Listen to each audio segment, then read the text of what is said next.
So Hello, crazy. hello Zoom. Hey, welcome to the November 4th edition of Building a U-Shaped Business with Georgie.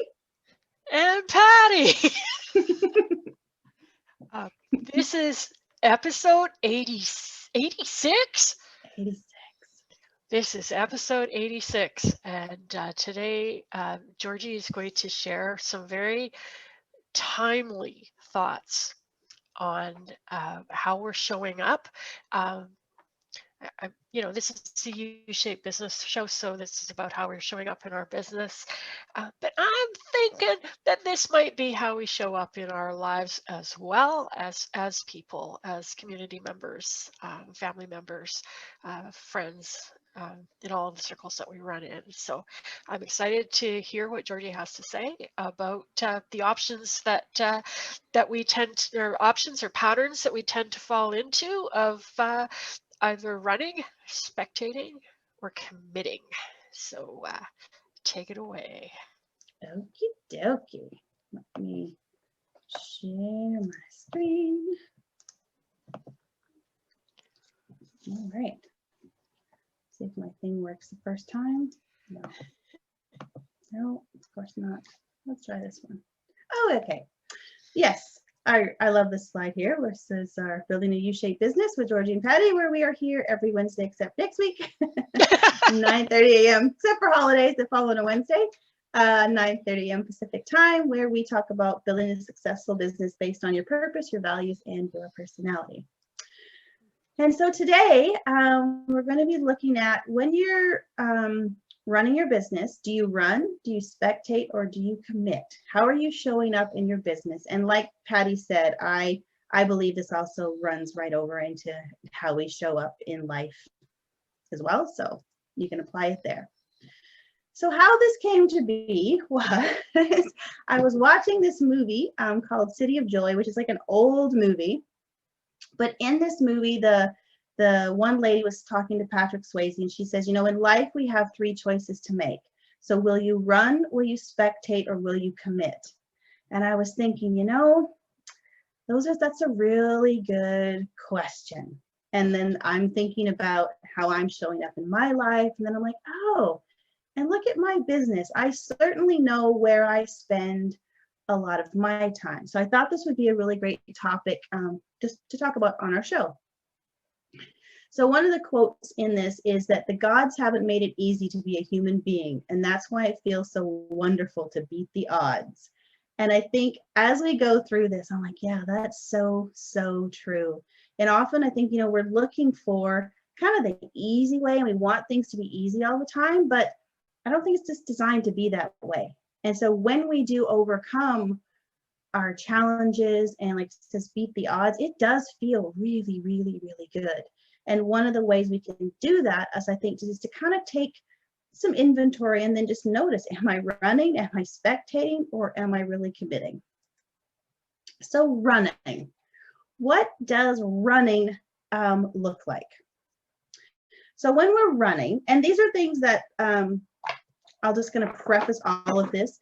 These are my thoughts. These are my opinions. These are the things that came up in my head. Some you may agree with, some you may not. And that's totally okay. And you may have some other examples that might show up too. Awesome. I think this can be a really kind of collaborative sort of discussion, but take what works, ditch what doesn't, and that's fine. So when we're running, we're often avoiding. I think this is where self-sabotage can show up a lot of times. We sabotage ourselves and we want to just get out of the way, not doing this. We're defensive. We start to, really justify our actions and our decisions, and we're more self-righteous kind of thing when we're wanting to run away, because I think it provides almost a reason to run. And then, of course, we start to pull away. We start to pull away from the people. We start to pull away from how we're doing our business. These are examples kind of that how it might show up for you when you're wanting to run. And these, I think, are more of the internal kind of things, or the things you're starting to feel when you're getting that sense that then I'm running. So how does this show up in your business?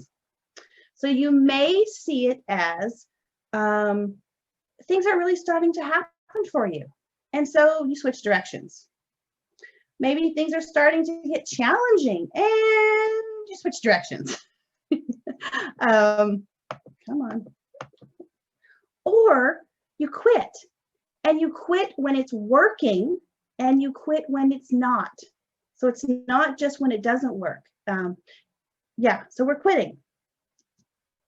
Maybe you're always creating new programs. No, I got to make something different. No, I got to make something different. But you're not actually following through on any of them. I think that could be a way that running kind of shows up in your business, because I think a lot of us spend time creating things, but before we actually implement it, before we actually put it out there, it's like, no, I think I need something else. So it's that perpetual creating new things. And we're making changes not really based on any real information, but mostly it's based on our imagination. So we're switching business models, we're doing new programs, we're doing things like that, but we don't actually have any real information. And I'm going to add another little, let's call it asterisk here. I'm not saying that we don't ever make changes and things like that, because we do, but I think we're running when we're doing it when there's no real information to it, right? We're just doing it based on the stuff in our head. And sometimes we're running when you ever get those times where you're like, yeah, these are the wrong people. I don't like these people. These aren't my clients. But again, it's done without any real information. It's done with maybe you've worked with one or two people, those kinds of things. And it's just like, yeah, not my people. I'm finished, closing up shop. That's it. And when I was thinking about kind of when we make changes in our businesses, oftentimes it's with the business model. And a lot of this, if you ask me how I know, I'm like, oh yeah, I've done that. We start out with, oh, I'm going to do one-on-one coaching. Yeah, one-on-one coaching. Maybe I'll have one client and then I'm like, oh man, that's too hard. Oh, that's too time consuming. Oh, you just can't, I'm never going to make all the millions of dollars I want to make doing this one-on-one coaching thing. So that's done. Get it out of there. And then it's like, no, okay, now I'm going to do a group program. Yeah, group program. That's the way to go. Oh, wait a second. I don't have the technology. I'm just attracting all the wrong people into my group. Then I'm going to need a program to run in my group. Oh, then I'm going to have to do a launch, but I don't really know how to do a launch. Clearly, wrong. Again, with no real information. Like I haven't put actually any of this into play. Not a lot of thought, just kind of in my mind, but no real action to it. And I think as soon as I get close to making that commitment to it, boop, let me run away. No. Probably what I need is a membership. I'm going to do a membership because then I'll have the volume, blah, blah, blah. And what really, it just keeps going and going and going. And I'm running from one thing to the next thing to the next thing without any information that something works or doesn't work. I couldn't tell you why it works or why it doesn't. And the reasons I come up with are really based on my own imagination. And this is where we start to see the justification, the defensiveness starts to show up. So why do we run? Why do we choose this kind of pattern? And as I was thinking about this, I'm like, okay, I start with me. Why do I run? Maybe I'm bored. Maybe I'm just bored. That's a valid, could be. So I want to pick something different. More than likely though, I think it's probably fear. And I think maybe it's fear of failure, could be fear of success, could be I'm scared of what people think, could be I'm afraid of not being good enough at doing this thing. And maybe I'm just scared to really do that inner work where my own stuff starts to show up and I want to just run away from it all. Because I think this is where we start to see too, right? Imposter syndrome comes up. What if people really know? And so we get scared and we run. I'll go do something different. I'll pick a new model. I'll do something that's just not right now because it's really scary. So the next thing would be spectating. And spectating, it's a sneaky one. I was thinking about, I think I'm an expert spectator, just to put this one out there. And I think it can be really, really sneaky because the ego can come in here and it can be really tricky. And I can think, wow, you know what? I'm just so chill. I'm so grounded. Nothing really shakes me. I've got this, I'm just here and I'm present. But really what I am is delusional. I've got all these little illusions of what's coming on, but I'm tricking myself into thinking that I'm doing something when really I'm just spectating. So when I'm in this kind of being a spectator, I'm really kind of often in that wait and see. Let me see what happens. I put some stuff out there and I'm just going to hang back because, I believe everything works out as it should. So let me wait and see. There's not a lot of urgency. I'm okay with doing a little bit of stuff, but there's no urgency to really get anything done. I tend to follow along and allow others to lead. Oh, sure, whatever you say. Sounds great. Love it. Look at me participating. Go with the flow. Yes, awesome. Love it. Like I am an expert spectator.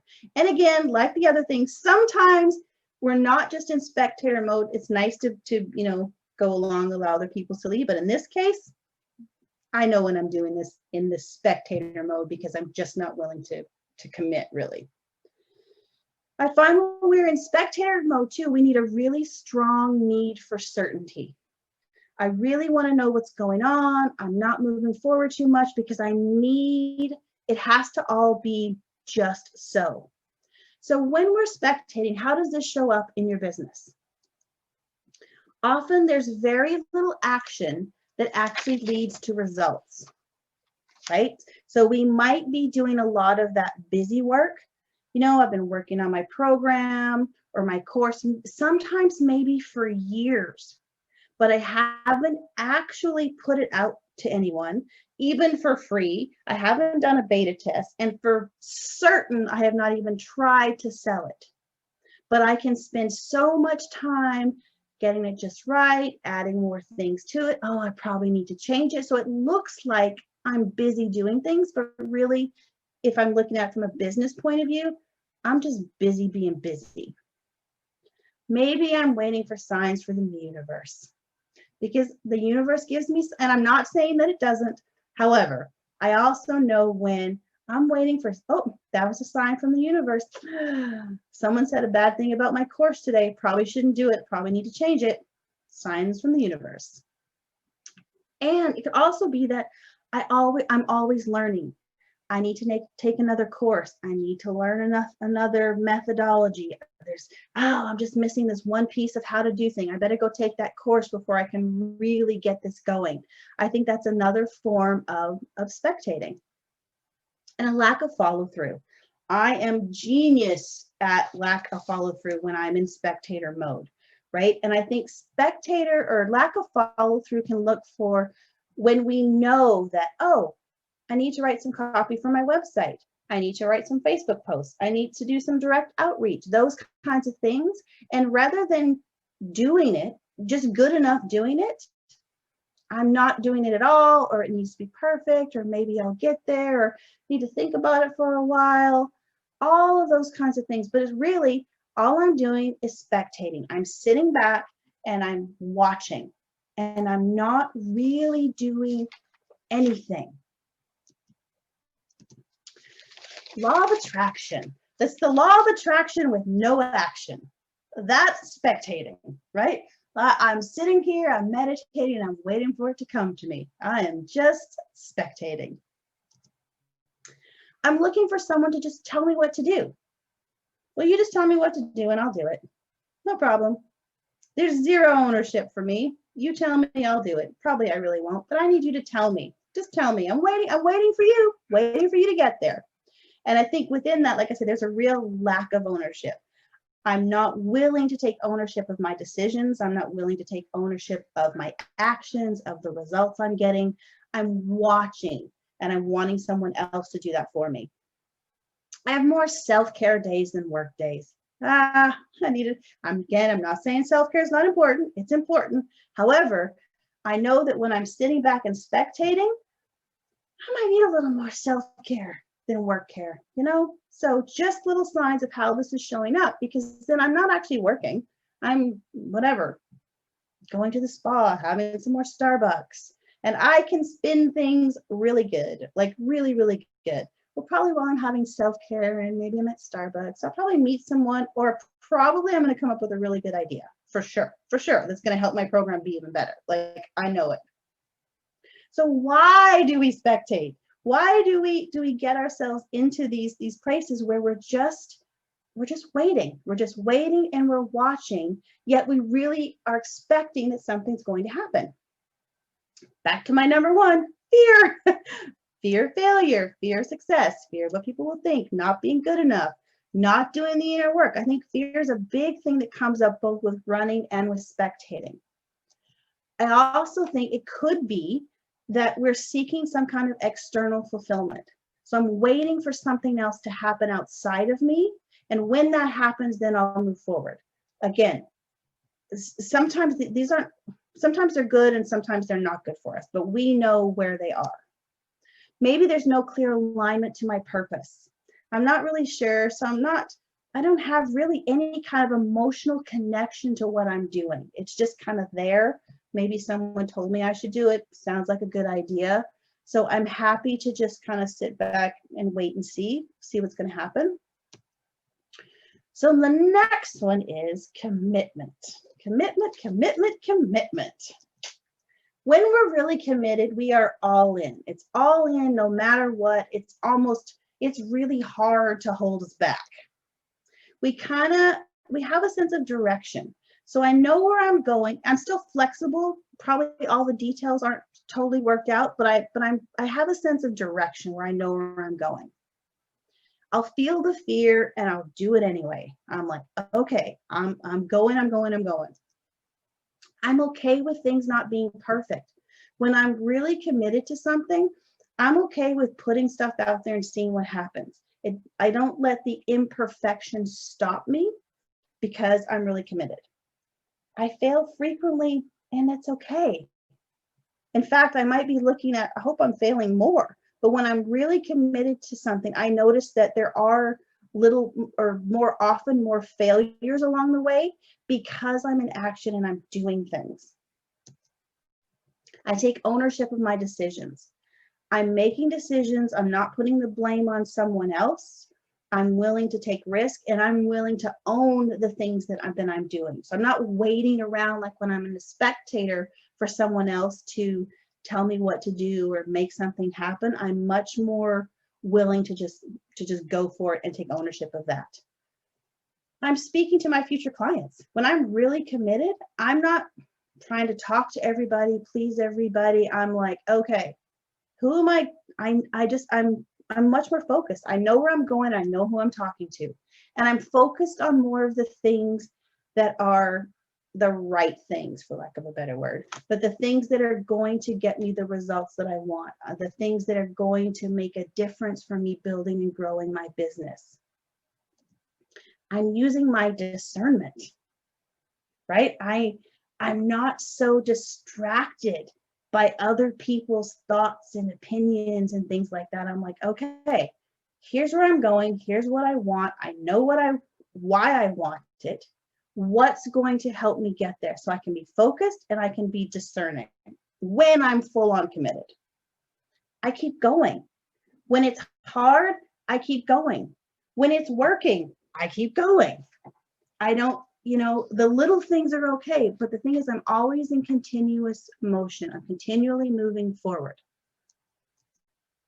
Small and slow is totally okay. I'm willing to, if I do something and let's say I had 10 people show up to a workshop or 3 people show up to a workshop, I'm like, yeah, that's awesome. 3 people showed up. Next time, maybe I'll get 5. Next time, maybe I'll get 7. But I'm so committed to where I'm going and what I'm doing that these small steps are totally fine because I'm moving in the right direction. I'm not so attached to, big and scaly and I need all of these other things. Small is okay. I'm consistent. I really show up every day doing the things that are moving me forward. Just keep doing them, keep doing them, keep doing them, keep doing them. Because I know when I do those things that are going to get me where I want to go, the results are actually inevitable. I'm not even so attached to the result, but my commitment is so high that I'm consistent. I feel more confident. I'm confident in myself and who I am and where I'm going. When I make a change of direction, it's actually based on real information. I have data that I can look at and go, okay, I'm going to make this change because this, and this. But it's actually real stuff. I've worked with clients. I can see results or a lack of results based on actions that I've taken. But it's not something that I've made up. It's not because I'm running. It's not coming from a place of fear. It's actually kind of clinical and boring, really. It's like, okay, there's this, this. I need to make a shift. And again, I think there's a bit of a lack of attachment to kind of the results and the outcome, because it really is just, it's based on information. But I'm committed to, let's say, doing this thing in the world. When I'm committed, I'm also really committed to mastering my skills. And when I was thinking about this, I was like, okay, if I take just a tiny little portion of the work that we do with our clients and the things that we ask them to do, what would be some of the skills that you could commit to working on when you think, I don't know what to do. I got nothing. There's nothing for me to do. Let me just sit back and watch for a while. You could be doing some of these things.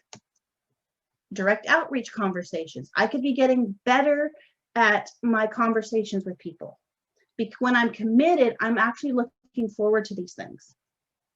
I could be getting better at just the discovery portion of my sales conversation. Maybe I'm refining my assessment and it's based on feedback and data. But when I'm committed to things, I'm looking at all these tiny little pieces. I'm not looking for something new to add. I'm getting better at what I'm already doing. The transitions from, so what brought you here? Oh, here's what I see, to then asking people if they want to work with me. I can get better at linking what I do with what they want. I can get better at listening. Asking for the sale, right? Presenting my offers, building my relationships, having conversations with people. All of these things, if I'm committed, I'm also committing to mastering those skills. It's not just I've done 3 or 4, it's good, it's not working, I'm out of here. But when I'm committed, I can literally break down so many pieces of what I do in my business to master those skills and get better. I'm not looking necessarily for new things to bring in, but I'm mastering almost a tiny portion of something. Instead of having this huge, big, gigantic focus, it's pretty tiny and pretty narrow. Patty and I were actually talking about this morning, about what am I good at and what do I love to do? And what if the commitment was around those things only? What if the time was spent getting better there? But really, I think it comes within that commitment. Or am I just spectating and talking about it and thinking about it? Or am I going to run away from it? So then I'm thinking, why do I commit? When I do commit, what is it that gets me there? Why do I do that? It could be, and I almost didn't put this in here because I thought, oh, this is not a good one. But the truth is, it could be that I am seeking some kind of external fulfillment. Maybe I am looking for some kind of result. And I don't think that's necessarily bad. Like, I really want to not have good and bad, but I think it's really about looking at sometimes when I commit, what is it that I'm looking for? Do I think these kind of external ones are long lasting? Probably not. However, I do think sometimes we do make commitments to things because we are looking for some kind of external fulfillment. And I think that's fine. Maybe I want to prove something to somebody, to myself. Maybe that's what it is. So I'm like, yeah, I'm going to show you. Again, is it the best one? Maybe not. However, if that's what works for you, sometimes I think we commit because of that. Some of them probably more sustainable things would be when I'm really pulled by my purpose, like when I'm really clear about what that is and it's really there. I think that helps with the commitment. When I have a super strong emotional connection to why I want to do something or what this is going to kind of bring to the world. But when I can really feel that, I'm more likely to commit. Crisis. I think when we go through crises and really challenging times, we kind of get those wake-up calls. I think sometimes those help us to have a stronger commitment to things.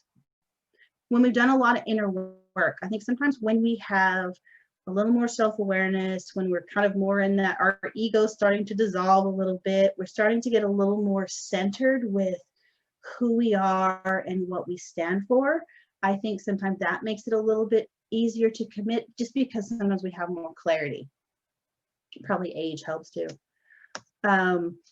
When we're intrinsically motivated, when I'm doing things from the inside because it's for me and I'm not looking for someone else's approval or validation, it's easier for me to commit because I'm not as swayed by someone else's thoughts or opinions.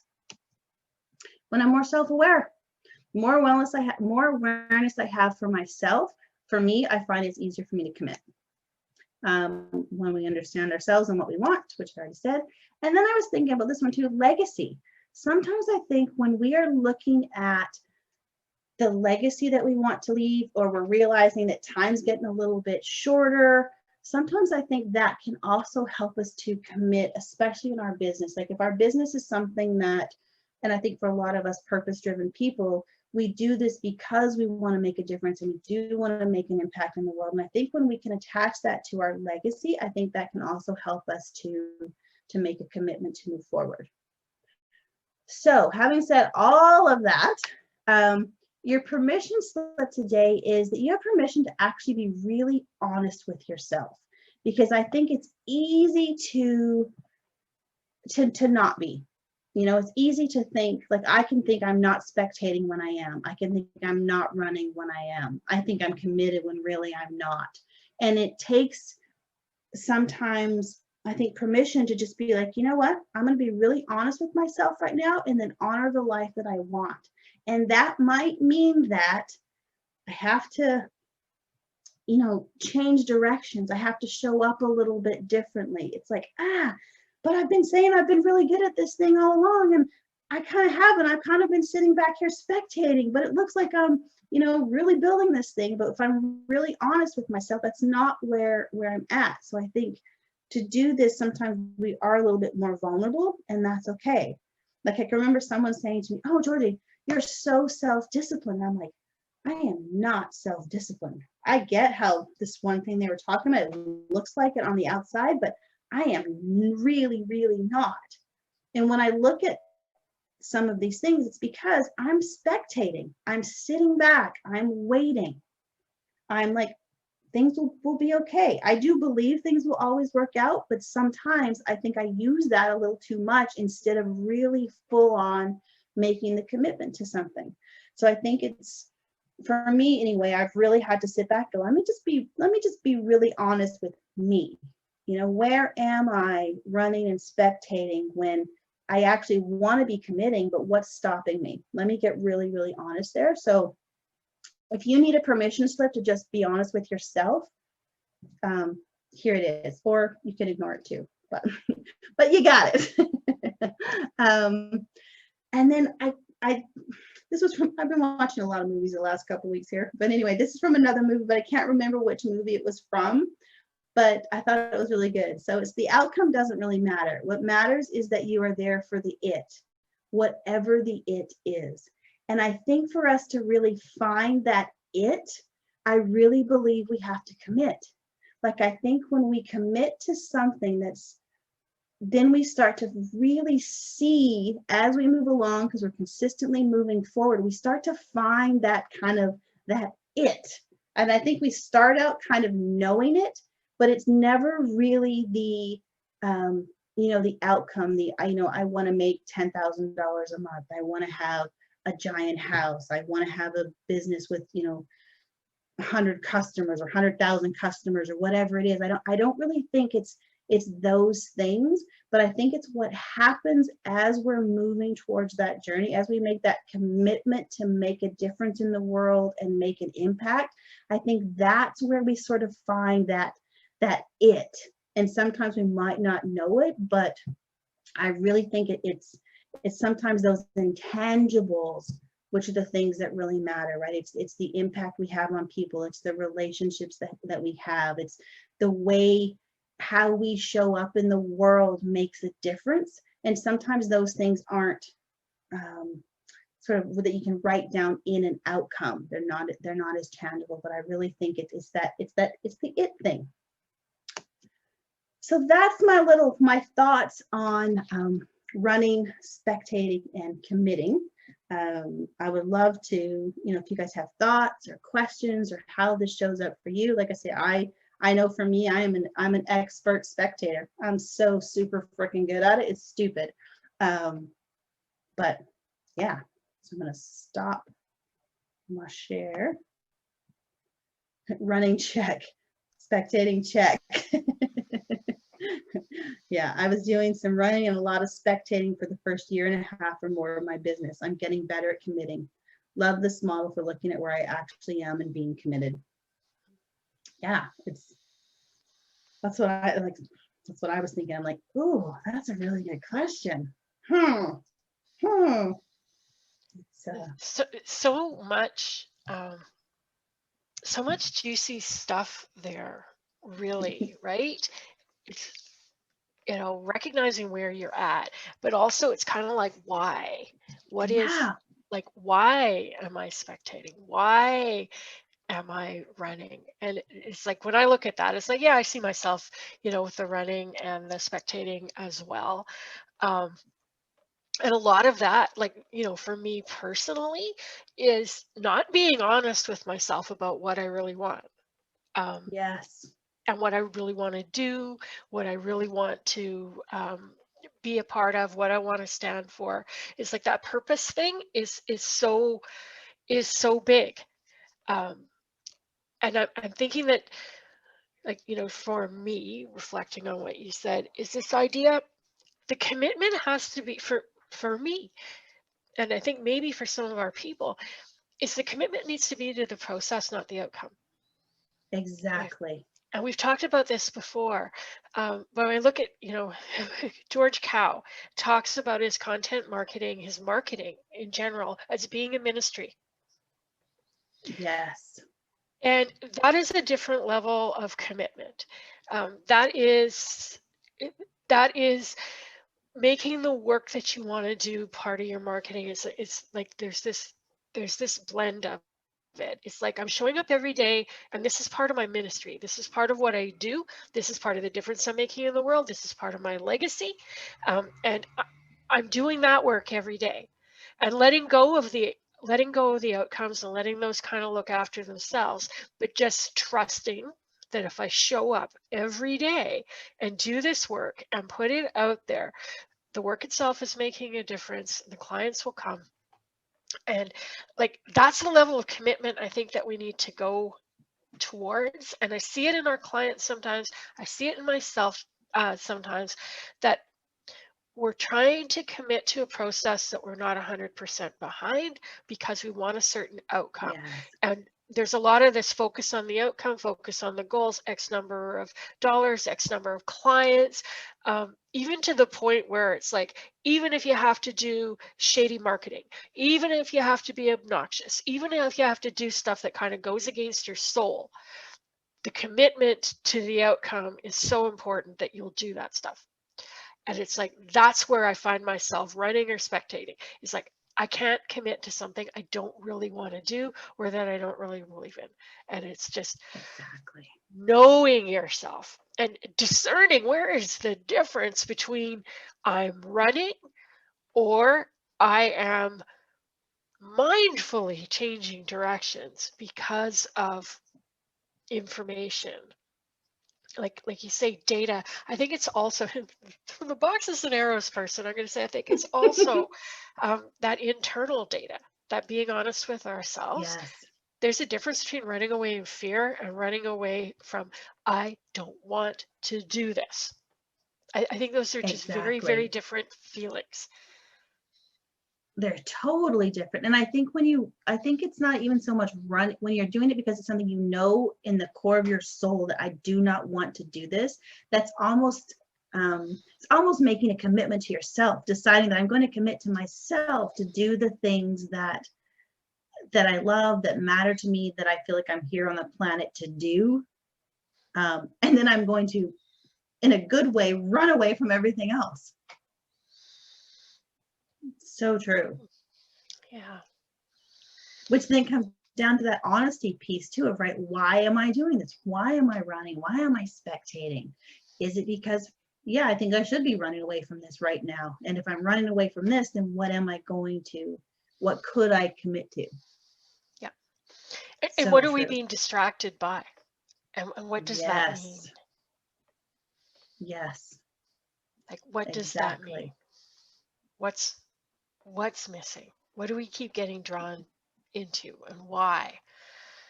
Yes, exactly. We've got some Facebook comments. I find when I'm doing what I love, I'm happy to have any opportunity to do it. Of course, I want to grow my audience because I do want to grow my income. However, the numbers don't impact my passion because 3 or 30, it's about the opportunity to do what I love, if that makes sense. Totally does. And then she's like, I realize, being honest with myself, I've been running my business really well in my head. And in some ways it feels like it's actually happening, but it isn't. Exactly. Well, I think this is where you can look at things too. When you are taking your consistent action, basically you're ministering your message and doing your work. And then that's where you can look at what's happening within that. Okay. And I think actually I just saw a thing from George Cow who says when he puts his content out there, right? What lands, what doesn't? How does this land? How does that land? So he's taking the information that he's getting, the real life feedback, and then being able to do something with it. So that then those numbers will grow. You will get more people. Like all of those things will happen. But the information is actually, it's real life information because he's doing something. And what he's doing is sharing his authentic message, his, like you say, his ministry, his work in the world. And then to be able to do that more, it's taking the feedback. Yeah. The other thing that he's doing, this is really alive for me right now in this moment, is he is placing himself in environments where he is most likely to succeed and most likely to thrive. Yeah. And I was talking about this last night, like talk about being like really meta here. I'm talking about this last night, like this idea of being discerning about who you connect with and where you go, and who you're interacting with, and being really mindful about how you spend your time and do things that are in alignment. And I'm doing that in an environment that is not in alignment for me. And it's that, like, just to be really honest and reflective and to say, okay, how much time did I invest in that particular exercise of doing my work, showing up, putting in the time and effort in a place where the chance of results are 0, based on data and experience that I have from past situations. Like, I'm running myself ragged in a way, doing something that is not useful. And it's like, I don't know that that's running or spectating or what that is. Self-sabotage, perhaps, instead of just saying, yeah, thank you for the opportunity. This is not a good fit for me. Well, and I think fear comes up in that, right, too. I think that's that place of, if I say no to this, what's going to happen? And then I think we're also led to believe, well, but one person could be there. You're not really being of service if you say no. So now you're not even a good person because you're walking away, right? And I think all of those things come up, especially as purpose-driven people. And we've been taught that or conditioned that it's not okay to say no because there just might be one person you could help there. And that's just not true. It's just not true. Like there's a comment here in the chat that says, I think I'm exhausted from working and not getting the results I want. If I go all in and keep getting the results, I'm afraid it will break my spirit. So it's like I'm committed to running on a treadmill. I think it's exactly just like what you were saying though. Like what are the environments that you're putting yourself in and expecting results? And maybe it's just totally the wrong environment. But yet we're so afraid to either cut ties or be like, okay, that group at one particular time really worked for me, but now the more I look at it, it's not in alignment. Like that person isn't in alignment, what they're running isn't in alignment, and it's okay to say no, and I think it's hard and it's scary to say no, because we're just conditioned that, but maybe it's an opportunity. The universe has put it in front of you. It's an opportunity. Yeah, and it's just like, take any opportunity to put your message in front of people. Yes. Like take any opportunity, like you say, there might be somebody, kind of lurking in the crowd, and it might be true. And is that the best place for me to go and spend my time? No, it is not. It's like, I can make a list of 100 things that would have been a better use of my time. And just saw a comment flash by about, there were people in the audience that were your right people and they were already your clients. And it's like, yes, because I invited them into something that was not a good environment for them either, realistically, right? And it's like, and by my inviting and by my participating in it, I am also kind of throwing my my weight, my credibility behind that. And I'm like, is that what I want to do? It's like, no, I want to be really mindful about who it is that I support in the world. And and it's, and that was a question actually that I was asked last night, but how do you cut those ties? And it's like, good freaking question, because I'm trying to figure that out myself. Because it's just so easy to stick with something that's familiar, the opportunity that's right in front of you. But sometimes I think we just have to stop and take a look and look around the environment and go like, is this really where I belong? Is this really where I fit in? Is this really like, are these my people? Are our values aligned? Or have I been drawn into something that sounds really good, but ultimately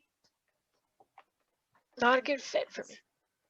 Exactly. Yeah, it's so true, and I think it comes back to really that commitment to self, that commitment to, like, say, knowing who you are and knowing what my values are. And it's challenging to make the commitment to ourselves. I don't know why that's the hardest space, and to be able to sort of stand up and be like, thank you, and not a fit for me. And because there are millions of people that it would be a fit for.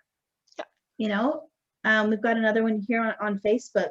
For me, in that scenario, I often think if an opportunity has been presented, it is for a reason, so I need to do it. But maybe it's being presented to allow me to gain further clarity on what I do and what I don't want. Exactly. It's just looking at everything that's thrown at us as a growth opportunity. And maybe the growth opportunity is to do it, but maybe the growth opportunity is to nicely decline. Yes, exactly. Like maybe the opportunity is to set a boundary. Maybe the opportunity is to send a message to the universe that says, no, not it, not this. I'm looking for something else. Thank you very much. Exactly. Yeah, that sign could be, you said you really wanted this, so let me just see. Here's your little test. Did you want this? Oh, okay. Okay. Well, you really do mean you want that. Okay. Oh, here we go. I love the Facebook comments too. This is great. It also rings of a lack consciousness. If I turn something down, it is now a lost opportunity. I will never get back. However, in an abundant mindset, we believe something else will always come along and it will feel right, and I won't question whether I want to be there. Yeah, like I think it is that space of being really clear of, this is who I am and this is who I want. And sometimes these opportunities, I think, help us get more clarity, because it's like, oh, that sounds really good, but hang on a second. Let me actually look. Nope, not that. and here's why. I think being able to answer that question too is really important. Knowing why that opportunity doesn't fit, or that group of people, or whatever it is, like, because then you're not just almost coming from like it's not just an emotional decision. It's actually, no, here's what this looks like. Here's why that's not a fit for me. Here's what's coming up. And so I think it makes the decision making almost just a little more solid and thorough, as opposed to just kind of the whim. And I think even when you say yes too, why am I saying yes? I'm saying yes because da, da, da, da. Yeah. And I think too, like this is that evaluating the information too. It's like not getting so locked in to, it's like, oh, this is an opportunity, yes or no, plus or minus about that opportunity. It's also, what's the wider picture? Yes, to say no, I'm losing the opportunity, but what am I gaining in turn? Yes. Like, how else could I have invested my time and energy? And what stuff did I put to the side so that I could take part in that opportunity? Like, what did that cost me in terms of time and energy? And what might I have done with that time and energy instead?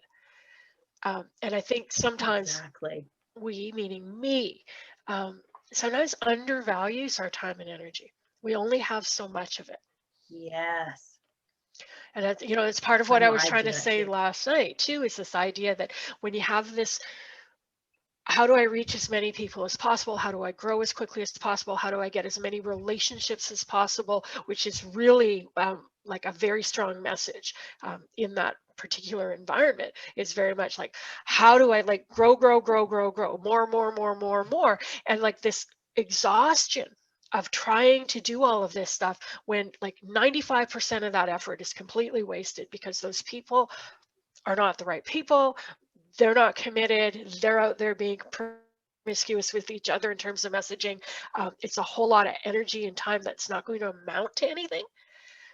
It's like, what if you took all of that effort and poured it into some stuff that's right? It's like, I'm talking about this, and yet I am doing the opposite. And it's just like, it's like that. It's about that discernment, and I think it is that. But it's taking that time to step back and kind of having that evaluation of, okay, yeah, I'm talking about this. I'm not doing this. I really want this, and then this is where I think that honesty with yourself and having permission to make the change and do it differently. And I think it's so true. It's not about the quantity of the connections we have or the quantity of the relationships, but it really is, it's the quality. It's the quality of the connections we have. It doesn't have, you may only have, let's just say you have 4 or 5 really, really great, solid business connections that you nurture, and that could be way more than enough, really. It's not like you need to max out your Facebook friend request or your LinkedIn connection request. I mean, I don't know how many people that actually have those maxed out, other than maybe like this, let's call the celebrity people who have built slowly and it's just naturally kind of happened, that are actually getting real quality work and clients from their 30,000 LinkedIn connections. Like, I get it if you're someone like, let's say, Brene Brown or whatever, because she's sort of hit that celebrity status, but she didn't set out with, I better go get 30,000 LinkedIn connections so that I can get my work out there. She didn't become a celebrity because of the connections. The connections came because of the celebrity, and the celebrity came because of the work. Because she was basically like George Cow was saying, she was being a minister. She was ministering her work. And that's just a result of what happened. Yes. And I think having that commitment to your message and to your work, and like you say, the process, that I'm doing it because I need to do it, but it's not about the results that come from it. It's because I have to do this, and I'm committed to the process of things, of getting my message out and doing my work, but not about necessarily the outcomes. And the results, it's like you say, it's like the results are inevitable. they might not be fast. They're inevitable. Yeah. And all of this stuff is based on shortcut. It's shortcut, shortcut, shortcut. How do I do a shortcut?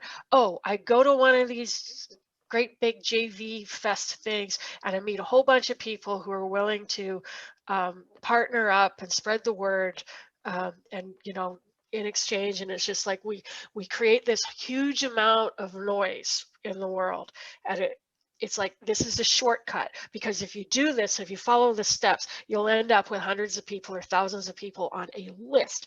It does not mean that those are quality connections. It does not mean that they believe in your work or anything else. It means they've been enticed to do that by offering them something. And it's all about this result. And it's not like this vanity metric or this, I can pretend that I'm a celebrity because I got 30,000 people that I've paid for to be my connections, or I paid Yes. for 1 million views on my YouTube video, and now I can pretend that I'm a celebrity, and I can tell people that I'm something that I'm not. And it's like, there's no there. There's no substance to it, and it's not real. It's not real. Yeah. It's not real. And these things And they do take time. I'm just thinking about, I've been watching these van life people that do traveling like in their vans or whatever, looking at the vans. And this guy, he was a lawyer. He decided he was going to not be a lawyer anymore and do like he was doing other kind of traveling, but then COVID, now he's a van life traveler. And so he was, in one of his videos, he was talking about, so now, because they was like, how do you travel? He's like, well, I had a job, I had some savings, I made a budget that I could do this. He goes, but now, he goes, it's coming from my YouTube channel, from my Amazon commissions, and then he has a couple of little like affiliate kind of things. And so I was like, oh, I wonder how many subscribers he has.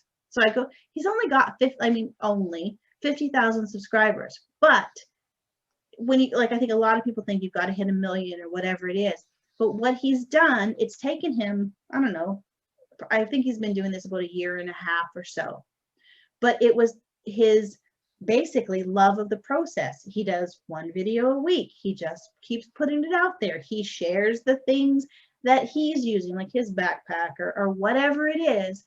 Slowly over time, he built an audience of people that has enough people, I guess, for people to put the ads on his YouTube thing, where he's starting to make enough money to fund his travel life. But it's slowly, it's over time. He loves what he's doing. He's just sharing the, you know what I mean? It's not about, I'm going to be a YouTube star. I need this YouTube channel to make money. Like, he's got some other things set up, but he's pretty passionate about this and he'd like it, but he has time. It's not, I have to be a YouTube whatever tomorrow or next week.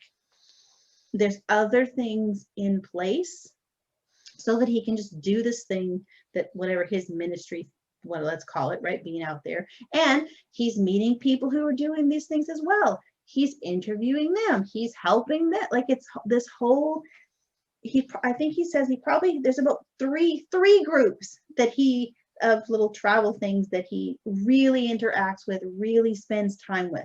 Not every travel group on Facebook. 3.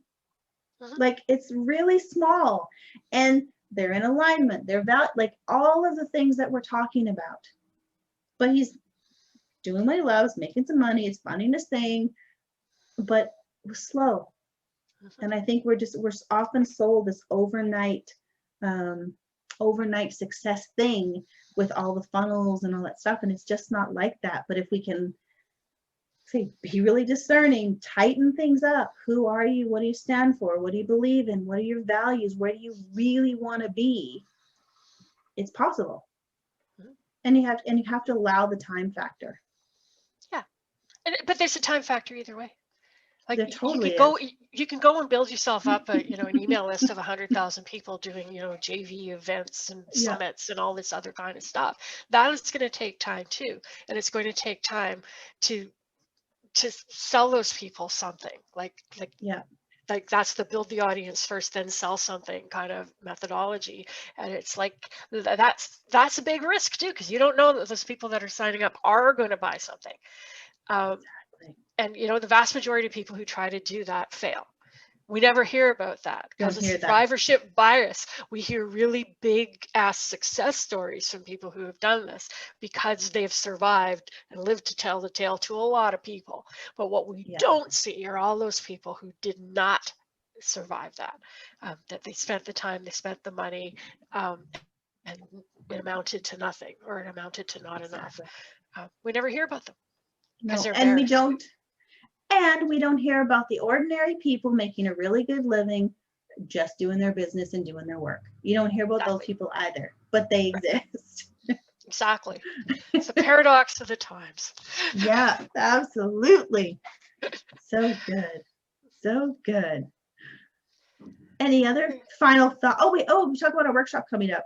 This is a good discussion. I love the discussions. I'm going to say it again. I love the discussions. I love the input from the chats, both on Facebook and on Zoom. Like, it's really nice to be able to actually have these, collaborative discussions and hear different viewpoints and different points of view, and really kind of dive into some of these things that we talk about.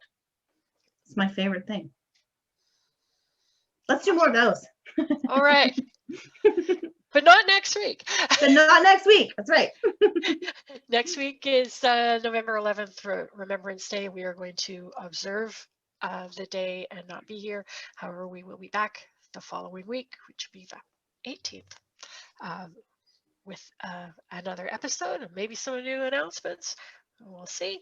If you happen to be tuning in live or watching us in the next day or two, we do have a workshop on Saturday for writing a sales page. It's a button seat, get it done kind of workshop. It's going to be awesome. It's going to be small. There's an opportunity to get some feedback if you're interested. uShapeBusiness.com for information. And other than that, have a fabulous week, and we'll see you back in 2. That's right. Woohoo! All right. Bye for now. Bye.